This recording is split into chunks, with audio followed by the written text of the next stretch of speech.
मिलना है, उनके दर्शन करना चाहती हूँ, मुझे वे तो अपनी तरफ से क्या प्रयास करना अब ये पड़ेगा? तो हो जाने, वो प्रयास से तो मिलते नहीं, प्रयास से नहीं मिलते हैं, तड़पने से मिलते हैं। वो तड़पन आ जाए हृदय में कि जिया न जाए, दरस बिन दूखन लागे नैन। नहीं खान पान ते भावे है, नहीं कोमल वसन सुहावे है, सब विषय लगे ते खारा है, हरियासिक का मग न्यारा है। बस हृदय एक कराह रहा है, एक अंदर आर्त भाव, कब मिलोगे कब, तब मिलते हैं वो।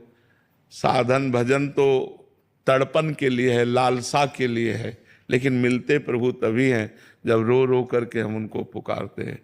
कबीरा हंसना छोड़ दे, रोने से कर प्रीति, बिन रोए किन पाइया प्रेम प्यारा मीत। ऐसा भजन होने लगे कि एक एक नाम आंसुओं से डुबो डुबो कर हमले राधा राधा राधा, फिर वो कृपा करें और हमारे सामने प्रकट हो जाता है। ऐसी किसी जप तप में सामर्थ्य नहीं, रो रो करके जिन्होंने आर्त भाव से पुकारा, भगवान ने उन पर कृपा की, तो हमारा बल रोना ही है। रुदु सुस्वरम राजन कृष्ण दर्शन लालसा। गोपी जनों ने जब हर उपाय कर लिया और भगवान प्रकट नहीं हुए, तो सब एकत्रित होकर रोने लगी। और जब आर्त भाव से रोने लगी तो तासा माविर भूत छौरी समय मान मुखाम्बुजा, पीताम्बर धरा सृग्वी साक्षात मन मन मन था। भगवान पीताम्बर धारण किए हुए, काम को भी मूर्छित कर देने वाले, काम के भी मन को मथने वाले भगवान श्याम सुंदर उन्हीं के बीच में प्रकट हो गए। तो रुदु सुस्वरम राजन, रोने से, बिन रोए किन पाइया प्रेम पिया। तो भगवान के लिए रोना आए, हमें तड़पना आवे। जैसे भूख में हमें केवल भोजन सुहाई देता है, प्यास में केवल पानी सुहाई देता, रबड़ी नहीं सुहाई देगी। हम बहुत प्यासे हों और हमको रबड़ी दी जाए अधौटा, तो हमको अच्छा नहीं लगेगा, हमें लगेगा पानी पिलाओ। ऐसे ही हमको कुछ अच्छा न लगे, लगे भगवान मिल जाए, भगवान मिल जाए। अब केवल भगवान चाहिए, तब भगवान मिल जाते हैं कृपा करके। साधन तो यही है कि श्रवणम कीर्तनम स्मरणम विष्णुपाद सेवनम अर्चनम वंदनम दास्यम सख्य आत्मनिवेदनम। भगवान की नवधा भक्ति की जाए तो उससे प्रेम लक्षणा, और प्रेम लक्षणा से भगवान की प्राप्ति।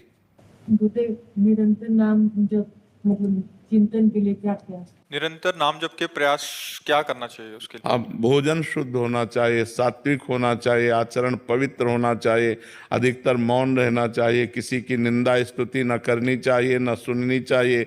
कम से कम 5 घंटा केवल सोए, 24 घंटे में 5 घंटे बहुत पर्याप्त है नाम जापक के लिए सोना। और हर समय उठते बैठते चलते फिरते जिह्वा से उपांशु नाम जप का अभ्यास करे तो फिर मानसिक होने लगता है।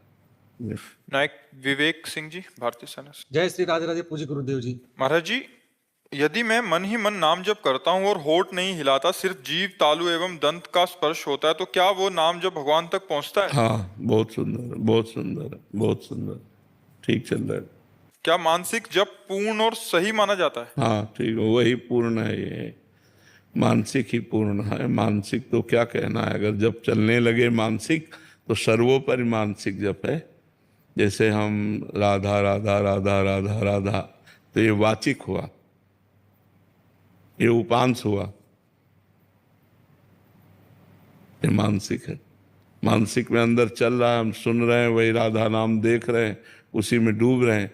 तो ये तो 10 गुना बढ़ कर के है, जैसे यज्ञ आदि से बढ़कर 10 गुना नाम जप है वाचिक, और वाचिक से बढ़ कर के उपांशु है, और उपांशु से बढ़ कर के ये मानसिक है, ऐसा महापुरुषों ने कहा है। गुरुदेव, ये नाम का जो चिंतन होता है वो मंत्रों का, अक्षरों का, तो वैखरी वाणी से तो मुंह से जप करते हैं। नहीं नहीं, वैखरी वाणी से चिंतन करते हुए मंत्र नहीं जपा जा सकता, नाम तो जपा जा सकता है।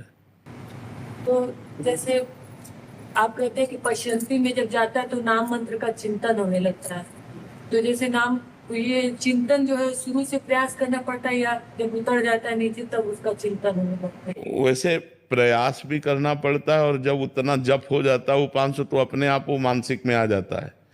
जब हमारा मन पवित्र होने लगता है तो हमारा मन पकड़ने लगता है, नाम को पकड़ने लगता है। देखो ऐसा नहीं कि अभी नहीं पकड़ रहा, 10-20 बार तो पकड़ ही लेगा अपने आप। जैसे विषयों में भागता है, अगर 5 बार भी पकड़ लिया तो 5 बार तो पकड़ा। जहाँ 1 बार नहीं पकड़ता था तो वहाँ 5 बार मन तो लगा जपने में। तो ऐसे हम धीरे धीरे जब अभ्यास करने लगते हैं तो मन लगने लगता है। प्रयास भी करें, बार बार राधा नाम लिखें, उसी का दर्शन करें, उसी का श्रवण करें, उसी का उच्चारण करें। इससे धीरे धीरे मन पकड़ने लगता है। जैसे ऐसे अंदर सुनाई